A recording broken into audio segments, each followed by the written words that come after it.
It is World AIDS Day and the focus is on curbing person-to-person transmission, early detection and effective treatment. Our health correspondent Jacqueline Ogo reports on strategies being adopted to contain the spread of the virus.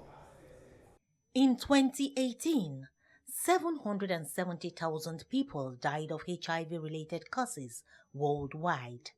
But medical experts say deaths through the ailment can be curbed through early detection and steady, effective treatment. That is why this year's theme of the World AIDS Day is Communities Make the Difference. The United Nations believes if primary health care is strengthened and there is proper networking for testing and treatment, the UN's target of universal health coverage by 2030 will be effectively achieved.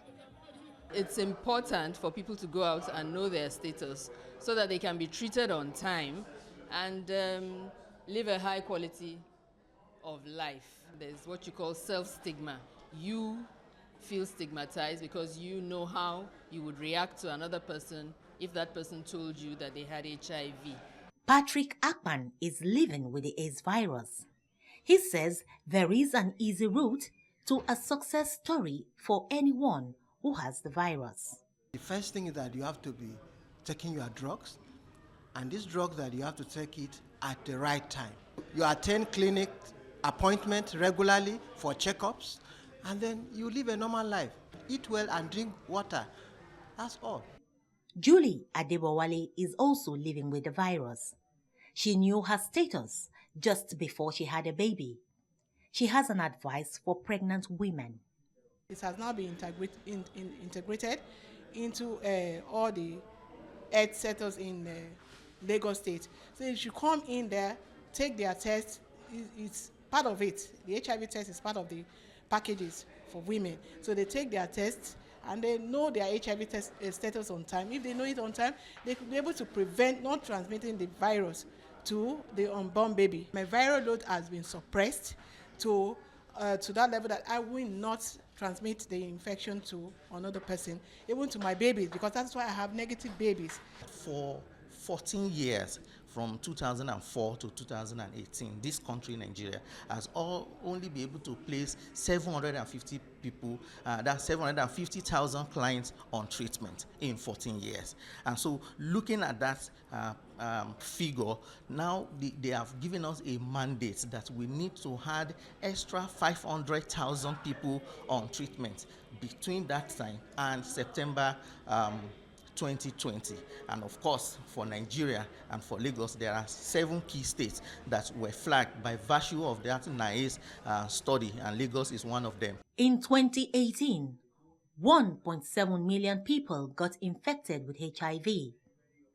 At the end of that year, research findings revealed 37.9 million people were living with the AIDS virus worldwide. Also in 2018, 75 million people had died of the virus since the infection was discovered in 1981. The big target is to ensure collaborations and networkings at community levels to create wider awareness about the health condition for quicker solutions to it. Stigmatization is a no-no when it comes to relating with people who have the health condition. Penalty for discrimination, 2 to 3 years. Doctors say showing care and sincere concern for sick people keeps them alive, even stronger than drugs do in many cases. People living with HIV still have their skills and potentials for national development. Shutting them out will be a loss to the nation.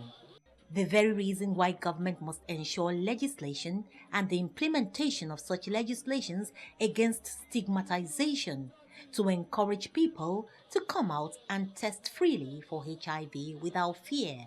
Every other age range is actually dropping, but it's only the youth age that is not dropping when it comes to HIV/AIDS incident. We don't see the risk as a young person. Look at me now, I can refer to myself as a correct guy. You know why? I know my HIV status. Jacqueline Ogo, TVC News, Lagos.